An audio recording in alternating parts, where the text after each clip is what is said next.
Buenas tardes, señor presidente. No nos apropiemos del luto ni del dolor. No pensemos en dos Españas, la de los dolientes y la de los indiferentes. No hay una España indiferente a este dolor. Todos lo sentimos.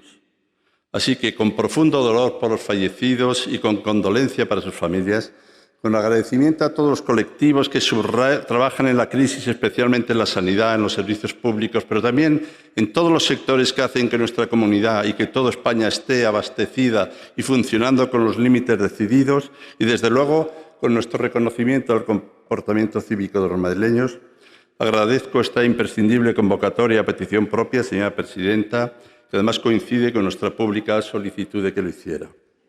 No vengo a hacer ostentación de las diferencias a fin de dejar o alejar posiciones. No creo que esto ayude a la Comunidad de Madrid a afrontar y resolver los problemas de la ciudadanía, ni voy a concentrarme en el debate sobre quién lo vio antes. Ni fue tan fácil vislumbrar lo que se avecinaba, ni se disponían de estructuras activas para una adecuada perspectiva. Dejémonos de hacer ahora, siempre con posterioridad, oraciones condicionales y subjuntivas. Si hubiéramos, para alentar discursos quejumbrosos o de denuncia sin remisión. Pero deseo expresar con claridad mi posición y la de nuestro grupo, crítica y constructiva sobre la actual situación y perspectivas. Nos encontramos en una tesitura compleja y difícil, en muchos aspectos dramática y en todos preocupante, nos concierne. Y este no es un debate sobre el poder, ni sobre la legitimidad de su gobierno. No queremos cabalgar sobre una coyuntura tremenda para ponernos como objetivo a ustedes. Nuestro objetivo es otro: lograr lo mejor de nuestras capacidades para abordar y resolver esta situación que nos involucra a todos. La carta que le remití a usted el 4 de marzo sigue teniendo para nosotros plena vigencia y mantengo la posición. 4 de marzo. Decía: estamos a su disposición para colaborar en cuanto sea preciso, a fin de dar respuesta a la situación generada por el coronavirus en nuestra comunidad.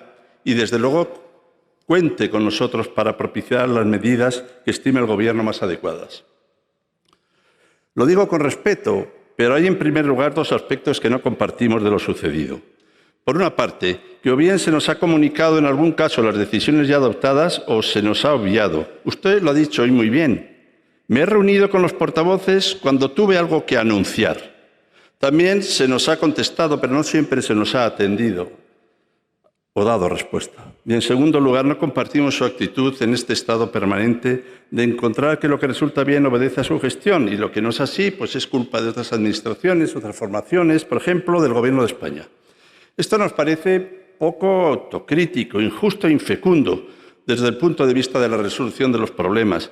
Ignoro si eso le supone algún beneficio político o social, pero esto no respondería a lo que, a mi juicio, es lo primordial. No seguiré, por tanto, ese camino que, como digo, encuentro infecundo para lo que nos concierne. Es más fructífero que usted no abdique de su responsabilidad ni nosotros de la nuestra. Así que desde ella o con ella intervengo. Hoy, 29 de abril, hace 34 años que el Boletín Oficial del Estado publicaba la Ley General de Sanidad que creó el Sistema Nacional de Salud. Esta ley sentó las bases para uno de los pilares del estado de bienestar más apreciado por la ciudadanía española: la universalidad de la cobertura, la atención primaria como base del sistema, la visión integral de la salud y la planificación de los centros y servicios orientada a la equidad y la cohesión social y territorial, constituyen grandes logros de la sanidad pública española que se ha revelado como uno de los grandes aciertos de nuestra democracia. La pandemia de COVID-19 ha encontrado dramáticamente a todos los países del mundo desprevenidos ante una realidad imprevista y ha paralizado naciones enteras y supondrá un antes y un después en todos los ámbitos de nuestra sociedad. Ante las características de esta pandemia, los gobiernos se han visto obligados a movilizar todos los recursos del Estado, incluido el confinamiento riguroso y prolongado de toda la ciudadanía, afectando la vida social, cultural y económica. Un confinamiento que en España fue decretado el 14 de marzo por el Gobierno de la Nación, estado de alarma, que hace unos días ha sido prorrogado por tercera vez, todos los conocemos, hasta el próximo 10 de mayo, prorrogado por el Congreso de los Diputados. La epidemia ha golpeado duramente a España. Ayer contabilizábamos 23.822 fallecidos, 210.000 casos con prueba positiva. Aunque la epidemia ha afectado a toda España, no cabe duda de que la Comunidad de Madrid ha sido epicentro de la crisis. La pandemia ha sometido a la sanidad de Madrid a una prueba de estrés extrema.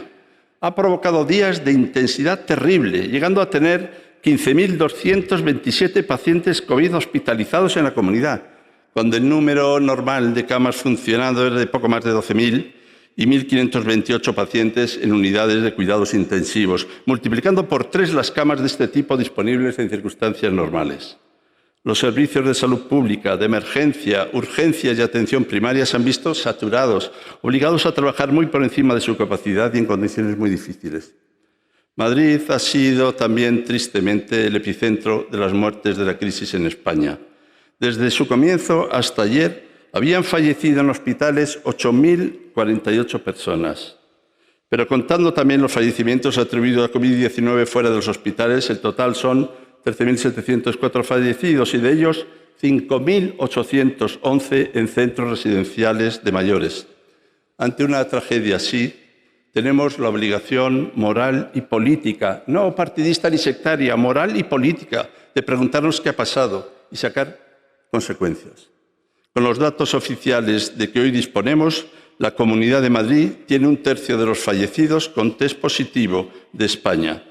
En esta crisis, el personal sanitario está dando lo mejor de sí mismo, generosidad y profesionalidad en condiciones muy duras y difíciles.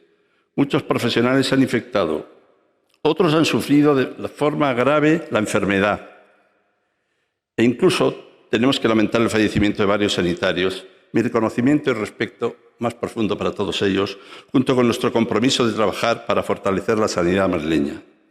Es preciso dejar constancia de que el Gobierno de la Comunidad de Madrid tiene competencias plenas, tanto de los servicios de salud pública como de los servicios sanitarios del Sistema Nacional de Salud. La salud pública es competencia de la comunidad desde principios de los años 80. Una de sus funciones principales es la vigilancia epidemiológica y el control de las enfermedades, y tuvo un desarrollo muy potente, contando incluso desde 2002 con un Instituto de Salud Pública. Pero en 2008 la señora Aguirre suprimió no solo el instituto, sino también la Dirección General de Salud Pública, que no fue recuperada hasta la legislatura pasada, cuando su partido perdió la mayoría absoluta en esta Cámara. Es decir, la Comunidad de Madrid ha estado 7 años sin esa Dirección General y no se ha recuperado la capacidad perdida, una capacidad técnica crítica tanto para alertar a tiempo brotes y epidemias como para hacerles frente. Y la crisis COVID-19 es una crisis de salud pública. Por su parte, los servicios sanitarios del Sistema Nacional de Salud son responsabilidad de la Comunidad de Madrid desde el 1 de enero de 2002. Es obligado recordar que con los gobiernos de su partido, presupuesto tras presupuesto, se ha aprobado la inversión más baja por persona de España. Indudablemente esto tiene un reflejo, no digo que sea la causa ni mucho menos, en los recursos y capacidades disponibles. Bajo número de camas por habitante, mayor número de personas por profesional médico y de enfermería en atención primaria, etc. En 2005 teníamos 2,04 camas por 1.000 habitantes. O sea, que hay que decir por el número de habitantes, claro. Cifra que bajó a 1,8 en 2018. Mientras la población creció un 15%, las camas solo crecieron un 2%. La sanidad madrileña estaba ya al límite de su capacidad hospitalaria antes de la crisis. Es cierto que ningún sistema sanitario del mundo está preparado para hacer frente a una demanda explosiva de camas hospitalarias de agudos como la que ha supuesto y está suponiendo aún la crisis COVID-19.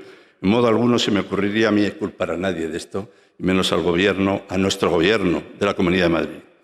Pero el Servicio Madrileño de Salud tenía su capacidad hospitalaria afectada y no estaba especialmente bien preparado. Señora presidenta, su Gobierno tiene plenas competencias en todo lo que concierne a la regulación, ordenación, gestión e inspección de los centros sociosanitarios, residencias de mayores y de personas con discapacidad. Y no a pesar del decreto de alarma, sino de acuerdo con las condiciones creadas por ese estado de alarma en el Real Decreto 463/2020, que le ha dado nuevos y potentes instrumentos para hacer frente a la crisis con todos los recursos necesarios públicos y privados.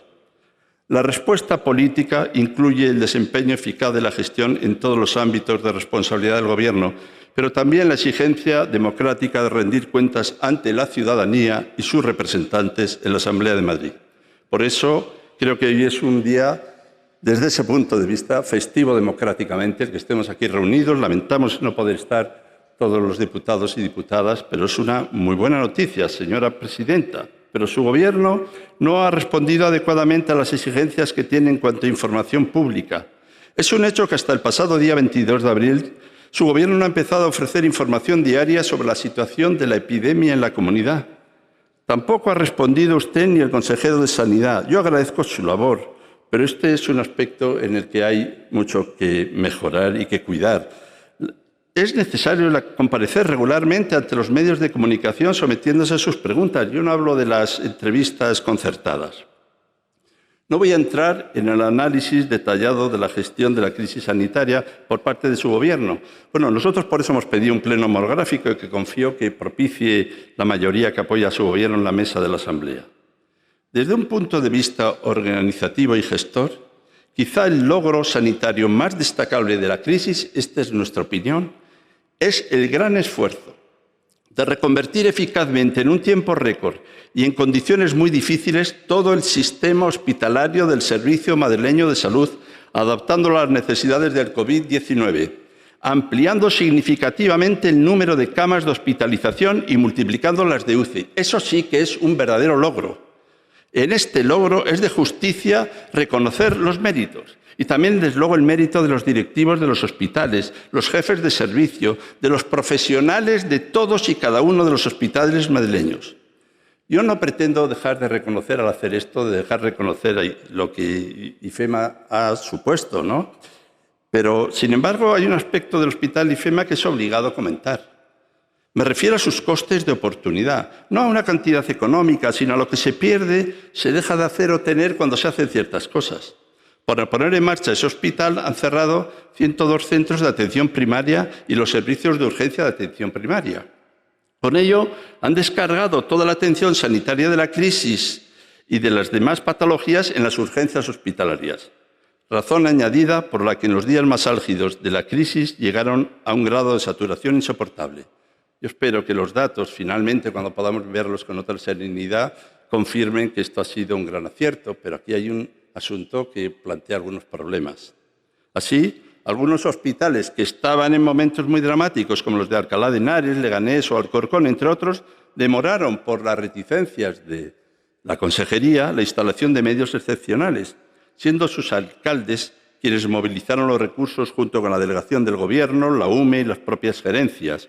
Situación de saturación que se produjo, además, en otros muchos hospitales, como 12 de octubre, La Paz, etc. Afortunadamente, hoy podemos decir, con prudencia, siempre que hemos dejado atrás por ahora lo peor de la crisis sanitaria.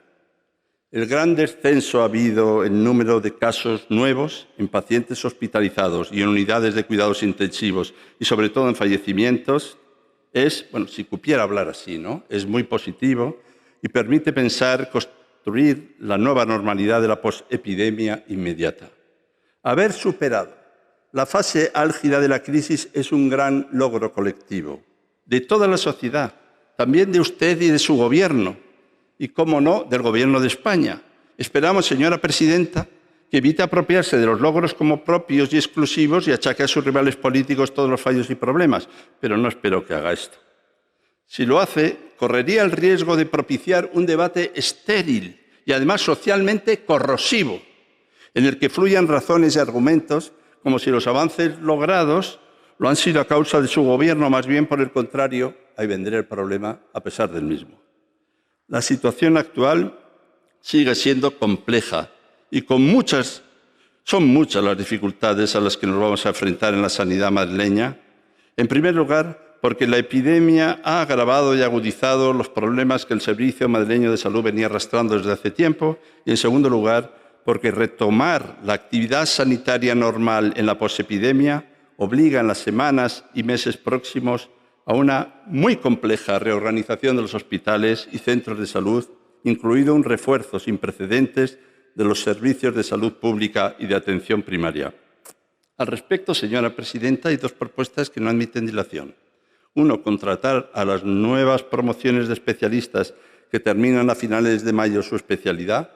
Y dos, no precipitarse en prescindir del personal contratado para hacer frente a la epidemia. Se trata de 8.539 sanitarios con experiencia con los que deberíamos seguir trabajando. Ahora bien, lo más terrible y doloroso es lo sucedido en las residencias de personas mayores. La situación viene siendo muy polémica. Durante años hemos señalado la falta de recursos y reclamado una atención de calidad. Las residencias han sido sancionadas entre 2014 y 2019 más de un centenar de veces. Tras diversas acciones, en julio de 2019, el Defensor del Pueblo obligó a abrir una actuación de oficio por el alto número de expedientes sancionadores y los familiares se han venido organizando ante la falta de respuesta de la comunidad. En 2016, los propios trabajadores de las residencias denunciaron la situación de la Asamblea. Las palabras de negación y minimización del problema del entonces consejero constan, como suele decirse, en las hemerotecas. La pandemia ha amplificado lo ya latente y lo ha mostrado con total contundencia ante la sociedad.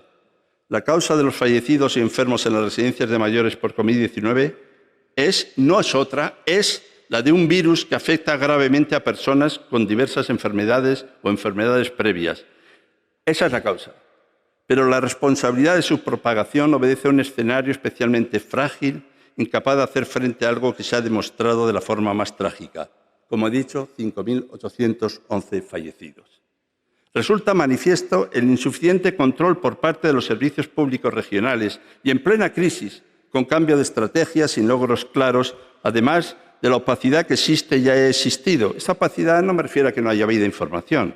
Me refiero a que aún hoy seguimos sin conocer datos pormenorizados, detallados, de la situación en cada residencia. Y es imprescindible hacerlo.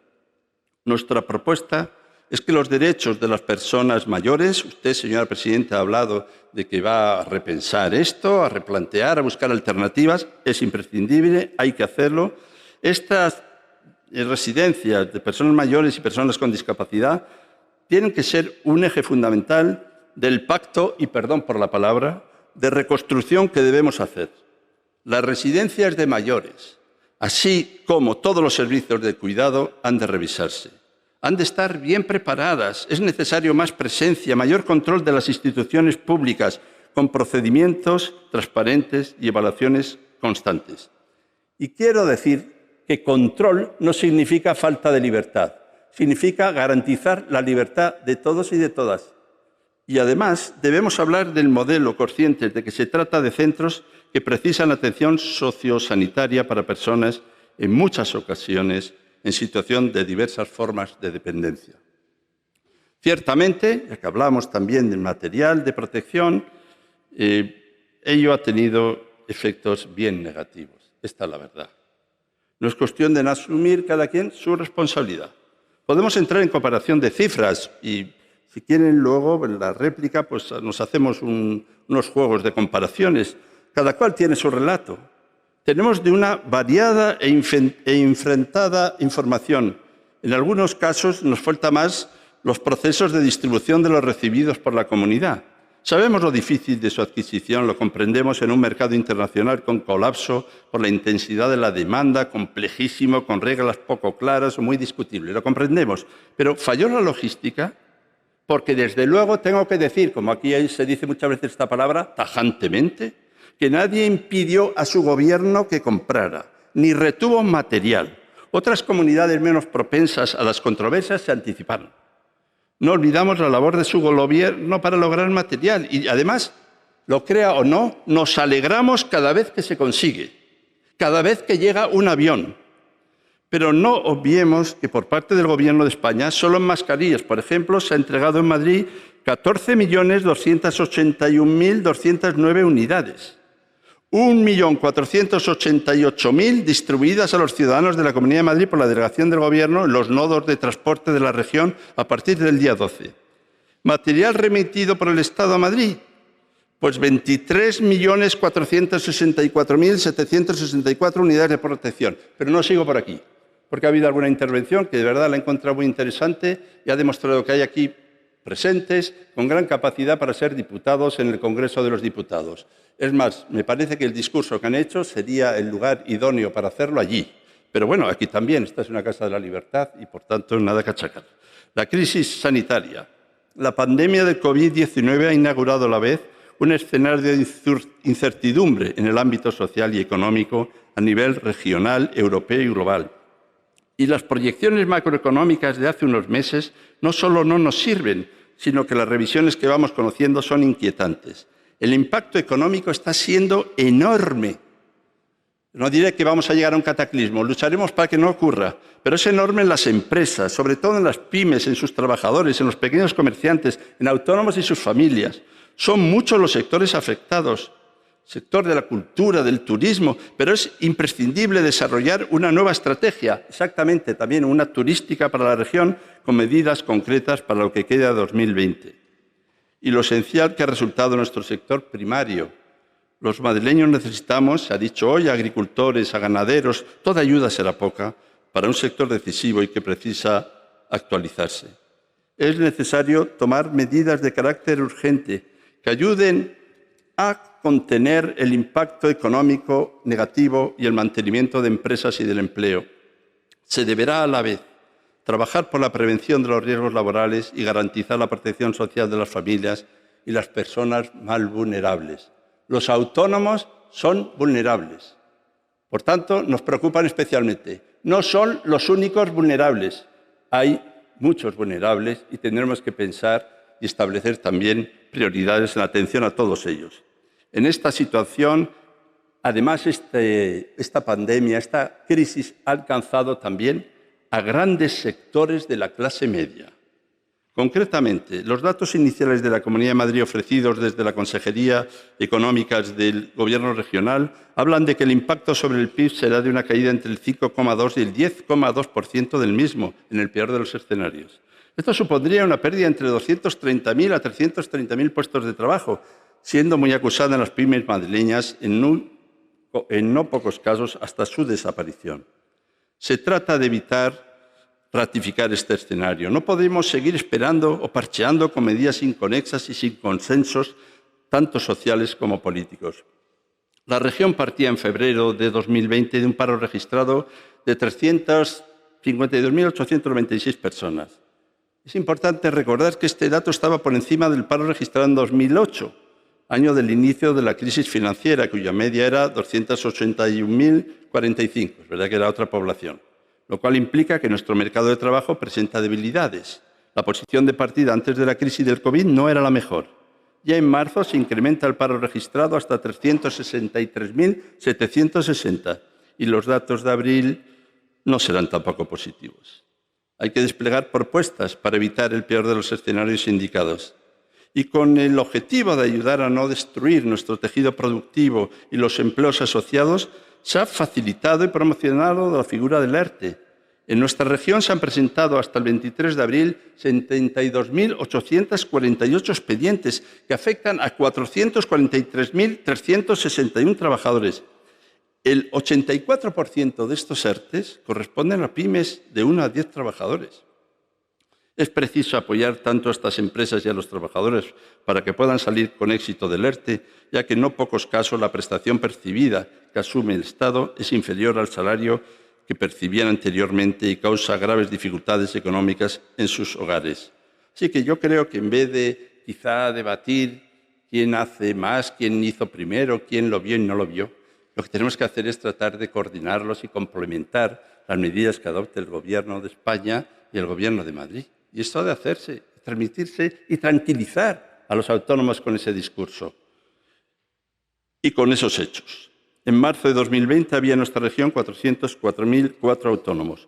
Según los últimos datos, en la comunidad han solicitado la prestación por cese de actividad 122.680. De ellos habían gestionado 102.500 con el esfuerzo económico correspondiente, quedando exonerados del pago de las cuotas de seguridad social y con una prestación mínima de 661 euros al mes. Consideramos que las propuestas que generen apoyo a este colectivo son prioritarias y bienvenidos, pero para ser eficaces no solo las tenemos que anunciar, sino ejecutarlas con celeridad. Otras comunidades han emprendido ya el viaje del acuerdo económico, político y social y han adoptado medidas que están poniendo en práctica comunidades de distinto signo político, Castilla y León, la Generalitat Valenciana.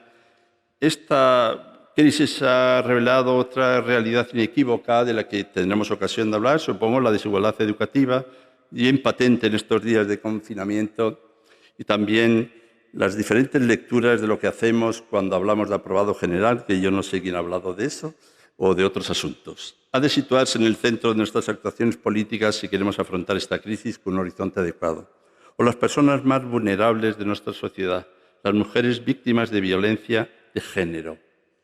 Pensemos en ellas. Hoy se ha hablado de ellas aquí y me alegro enormemente, porque este confinamiento se les ha hecho aún más penoso y necesitan de la Administración regional más que nunca.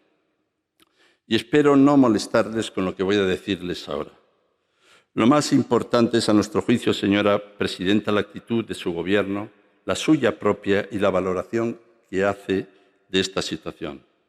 Desde luego, lo primordial es tener bien presentes a los fallecidos, a los infectados, a sus familiares. En Madrid, en un número extraordinariamente elevado. Pero precisamente por respeto a ellos es indispensable que centremos la atención en propiciar puntos de encuentro. Por esto les pido perdón, por solicitar propiciar puntos de encuentro. Pero no es comprensible que no corresponda al sentido y al contenido de nuestra colaboración con una disposición y un discurso público que lidere los procesos de resolución de los problemas más que de permanente conflicto. Y no solo por las energías y el tiempo que eso requiere, sino porque eso no incide en que se resuelva problema alguno. Todo queda entonces reducido a una cuestión de poder. No dudo de que ustedes han trabajado con intensidad, señora presidenta. Evidentemente, no siempre con acierto, suele ocurrir, pero no seré yo quien les eche en cara lo que sin duda ha sucedido contra su voluntad, contra la voluntad de todos. Pero sí es su competencia, la de la Comunidad de Madrid, la del Gobierno de Madrid, analizarlo y con una actitud de coordinación y de colaboración con las otras comunidades y con el Gobierno de España. ¿Por qué ha aparecido aquí 27 veces en su intervención el presidente del Gobierno de España? No me parece bien que aluda a él, pero es un poco raro. ¿Por qué tantas veces se limita a decirnos lo que ha hecho y va a hacer y no cuenta seriamente con los grupos parlamentarios para buscar conjuntamente cómo proceder? ¿En cuenta que somos un obstáculo, una molestia con la que tiene que convivir? Estamos aquí por decisión ciudadana, amplia, por cierto, para construir, para aportar, para analizar y, en su caso, criticar, y no simplemente para ratificar. Necesitamos, se nos debe más participación efectiva. Nosotros no somos una consultora. Por todo ello, le reitero que, dada la situación generada en una comunidad singularmente afectada por la crisis y las secuelas de la misma, desde el sentido de la responsabilidad, con la máxima voluntad de afrontarla, nuestro grupo está dispuesto a participar en un proceso de reconstrucción con otra ambición, porque es una urgencia, la de un acuerdo político y social. Necesitamos un diálogo abierto y sincero con todos los grupos, con los municipios, con los agentes sociales, en la atenta escucha a una población que demanda un acuerdo de reconstrucción, con estrategia y con proyección presupuestaria. Por cierto, señor Serrano, yo no he mencionado sus siglas, yo las respeto, pero le pido un respeto al Partido Socialista Español y al Partido Socialista de Madrid. Debemos pactar también las diferencias y buscar lo que nos une con una propuesta estructurada en varios ejes. 1. Fortalecer las áreas de competencia autonómica, sanidad, dependencia, servicios sociales de calidad y educación. 2. Agilizar las respuestas económicas y para el empleo, complementando todas las medidas del Gobierno central desde lo autonómico. 3. Contar más con los municipios de la región. Es urgente un pacto local y generar las condiciones para una mejor coordinación y participación de los ayuntamientos en la resolución de los problemas derivados de la pandemia. 4.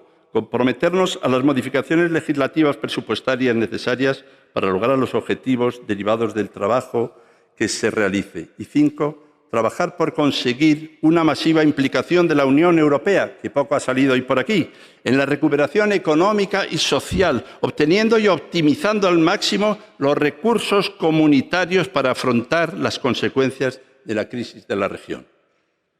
Por los ciudadanos, por ellos y por ellas, busquemos lo que nos une. Desde luego pensamos distinto, ya ha quedado esto muy claro. Pero a partir de ello, no a pesar de ello, a partir de ello, se ha de fraguar un acuerdo. La situación es de emergencia. ¿Es que no está claro? ¿Qué otra alternativa cabe? Muchas gracias. Gracias, señorías.